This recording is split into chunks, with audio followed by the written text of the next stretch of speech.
È ora di fare i conti sull'allevamento dei suini e ne parliamo qui in Farming Simulator MATLAB, il canale di YouTube dove parliamo di conti, calcoli, algoritmi, matematica per far rendere al meglio le nostre produzioni, i nostri raccolti e i nostri allevamenti, come ad esempio quello dei maiali. Abbiamo parlato delle capre, abbiamo parlato delle mucche e adesso vediamo quest'altro animale che possiamo allevare all'interno di Farming Simulator 25.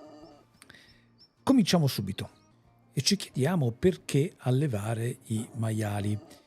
Innanzitutto perché sono carini.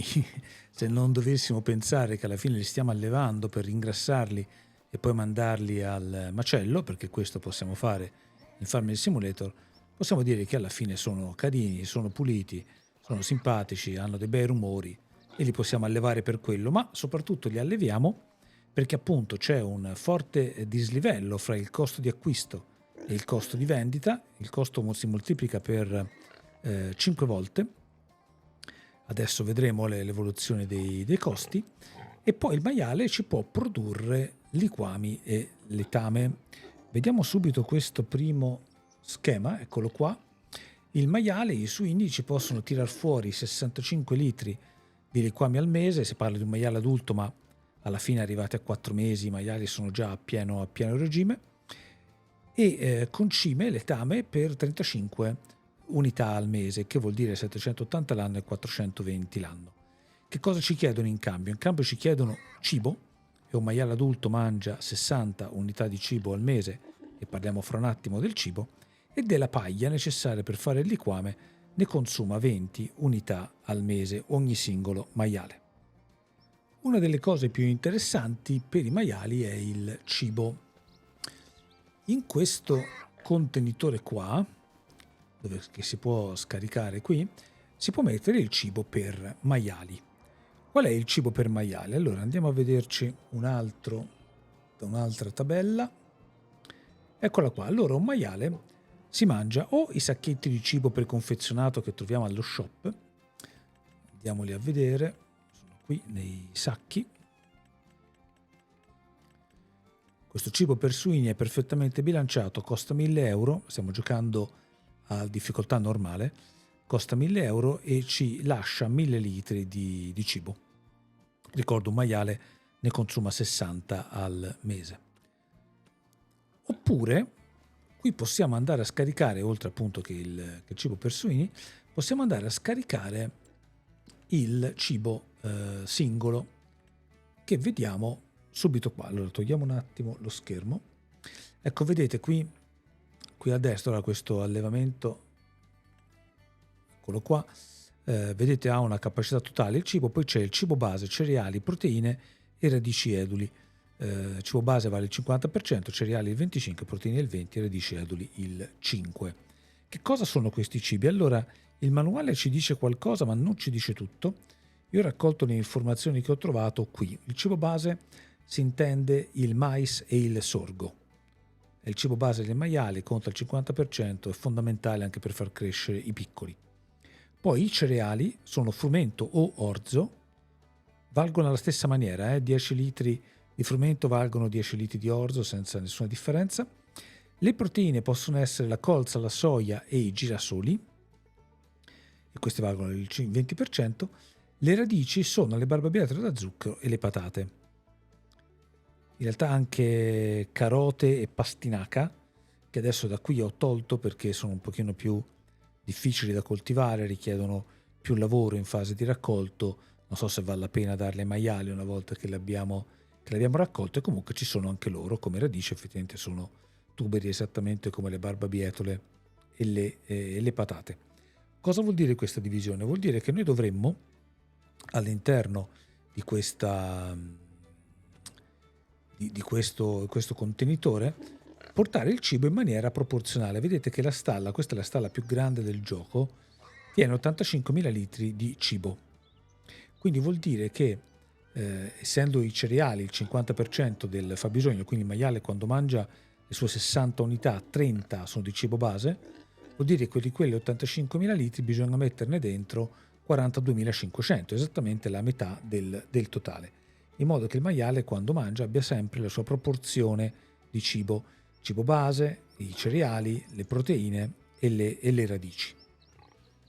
E quindi possiamo andare a inserirle all'interno del silos, 85.000 litri, il che vuol dire con questa capienza riuscire a sfamare tutti i maiali, i 280 maiali che vanno nella stalla grande per 5 mesi.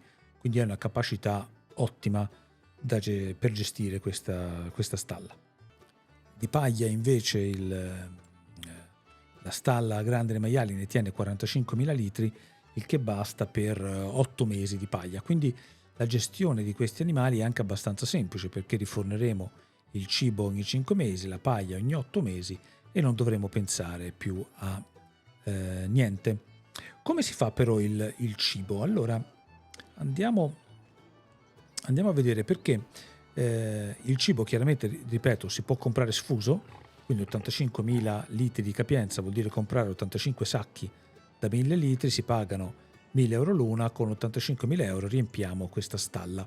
Però il cibo lo possiamo anche raccogliere nei nostri campi. E infatti, avete visto prima, è tutto cibo che normalmente si può produrre. Andiamo a vedere quest'altro schema, no? Allora, qui la base la facciamo su una farm da 100 maiali, che può essere un numero standard. La farm più piccola di questa tiene poco più che 100 maiali, comunque giusto per avere una cifra tonda. Vuol dire che serviranno in fondo all'anno 72.000 litri di cibo, che sono, come dicevo prima, 72 sacchi da 1.000 litri che costano 1.000 euro l'una, quindi 72.000 euro. Però appunto questo cibo si può anche produrre. Questi 72.000 litri sono composti da 36.000 litri di mais. Per fare 36.000 litri di mais ci serve un campo da 2 ettari che ogni anno, ogni raccolto, ci produrrà 36.000 litri che possiamo mettere nel nostro silos e poi portare qui dai maiali. Vuol dire avere 18.000 litri di cereali. Io ho scelto l'orzo perché ha una produzione un pochino più alta rispetto al grano, e con un ettaro coltivato orzo questo fabbisogno da 18.000 litri in capo a ogni anno. Poi servono 14.500 litri di proteine. In questo caso ho scelto la colza per lo stesso motivo di prima, ha una produzione più alta e poi anche più semplice da raccogliere rispetto a soia e girasoli, che hanno bisogno la soia no, i girasoli hanno bisogno di un'altra trebbiatrice. Comunque con la colza, con 1,5 ettari, si fanno le 14.500 litri di proteine che servono ai maiali. E poi infine ci sono le radici, ne servono veramente poche, 3.500 litri. La produzione sia delle patate che delle barbabietole è molto molto alta, quindi c'è un maiale che ci ha spostato, quindi servirebbe veramente una frazione di terreno, 0,3 ettari. Però c'è un punto, che se io non do questi 4 cibi al maiale, ma do soltanto i primi 3, non do le radici per esempio, non cambia assolutamente nulla, nel senso che il maiale rimarrà in salute 100%, questo è importante perché altrimenti il maiale che non è in salute perde e molto il valore, quindi rimane in salute 100%, se gli mancano le radici cos'è che fa? Produrrà proporzionalmente meno liquami e letame. Proporzionalmente meno vuol dire che produrrà il 5% meno se non gli do le radici, perché le radici valgono il 5%. Quindi alla fine, per perdere un 5% di liquami e cereali, di liquami e letami, se non ho le radici e non voglio mettermi a fare un campo a barbabietole per darle ai maiali, semplicemente non gliele do e il gioco funziona esattamente lo stesso. Basta dargli il cibo base, i cereali e le proteine. In realtà, e questo forse è un bug, ho visto che a maiali adulti, che sono quindi con salute già al 100%, se gli levo anche il cibo base, la salute rimane al 100%. Questo è un po' strano, potrebbe quindi consentirci di fare un allevamento di maiali che non ci costa praticamente niente dal punto di vista del cibo, perché basta dargli un po' di grano e abbiamo fatto. Però succede che non crescono i piccoli, che rimangono a salute zero, e quindi di fatto non ci serve, perché non riusciremo a lucrare su quei poveri maialini. E poi probabilmente è un bug che magari verrà fissato, perché il cibo base deve essere fondamentale, no? La salute deve abbassarsi del maiale se non gli do il cibo base, anche se ora, ripeto, non si abbassa.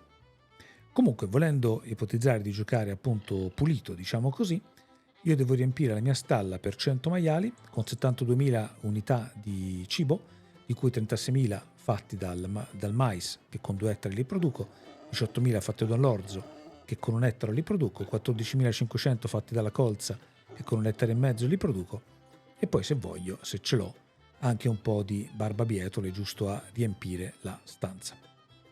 Tutto questo ha un costo comunque, no? Perché se io produco tutti questi, il mais, l'orzo, tutte queste colture, potrei andarle a vendere, ma se le do ai maiali non le vendo. Quindi qual è la mancata vendita che ho? È un totale di 65.000 euro. Quindi vedete che alla fine, tra produrre il cibo nei miei campi e comprare i sacchi già pronti di cibo per maiale, alla fine non corre tanta differenza, no? Se compro i sacchi spendo 72.000 euro, se mi metto a coltivare i cereali, il mais e tutto quanto, ne spendo 65, ovvero ricavo meno 65.000 euro. Poi se coltivo i campi devo anche considerare il fatto che i campi li devo comprare, che il trattore lo devo comprare, che ci devo mettere gli attrezzi, il tempo, l'aiutante. Quindi alla fine, fra usare i sacchi pronti e coltivare queste colture, alla fine forse conviene usare i sacchi. Meno poetico, meno divertente, perché alla fine è divertente avere questi 4 ettari e mezzo, 5 ettari di terra che destiniamo a produrre degli alimenti che poi servono per darle da mangiare ai maiali, che poi ci faranno guadagnare man mano che ingrassano. Ora vediamo come si evolve il valore del maiale. Eccolo qua, solito grafico che abbiamo usato anche per le mucche. Ora questo forse è un pochino più piccolo, ma è abbastanza semplice. La linea rossa è il cibo che consuma il maiale, che consuma 60 unità di cibo praticamente subito, dal 7° mese andrà subito a consumare di età, andrà subito a consumare 60 litri di cibo. Il valore invece ha una crescita progressiva di 100 in 100 per mese dopo mese, fino ad arrivare ai 24 mesi, dove raggiunge 2.500 euro di valore, e poi da lì in poi sarà sempre uguale. Qui mi sono fermato a 30 mesi, ma sono andato avanti fino a 43 mesi di vita del maiale e rimane sempre a 2.500. Non c'è un calo, come invece abbiamo visto esserci per le mucche. L'altra cosa interessante dei maiali è il periodo di riproduzione. Dopo una gestazione di 6 mesi, dopo la pubertà di 6 mesi, il maiale si riproduce ogni 4 mesi all'interno del gioco. Nella realtà probabilmente è un po' più lungo, ma insomma nel gioco è così. Questo cosa vuol dire? Vuol dire che io ho sempre maiali che producono maialini. Costantemente, ogni 4 mesi, i maiali sfornano maialini. E questo ci può consentire di ragionare su una strategia. Comunque, visto quanto è incrementale il valore, cosa conviene fare? Conviene, andiamo nella finestra animali di questa stalla, conviene, vedete, comprare inizialmente un animale a 525 euro da 3 mesi, poi tenerlo fino al 24° mese, dove il valore sarà moltiplicato per 5 perché arriverà a 2.500, e venderlo. Tutto questo ci porta a chiederci quindi qual è la strategia corretta. Ovviamente non c'è una strategia corretta, dipende come uno vuole giocare, come uno si diverte di più. Quello che ho pensato, visto questi numeri, è quello di cercare di fare la stalla più grande possibile. Col fatto che i maiali si riproducono così spesso, io potrei anche prendere una stalla da 200 maiali, 275 nel caso della stalla più grande del gioco, e poi sono 280, metterci dentro anche soltanto il 10%, 28 maiali, e poi aspettare che si riproducano. Il costo iniziale è molto molto basso, perché io pago soltanto quei 28 maiali, poi dopo un anno ne avrò altri 28, ma dopo 4 mesi ne avrò altri 28, e dopo 8 mesi ne avrò altri 28 un'altra volta, poi anche quelli partoriti per primi dopo 6 mesi più 4, dopo 10 mesi cominceranno a rifare altri maiali, quindi arrivo a saturare la mia stalla molto rapidamente e li tengo finché un gruppo non raggiunge i 24 mesi, dopodiché li vendo.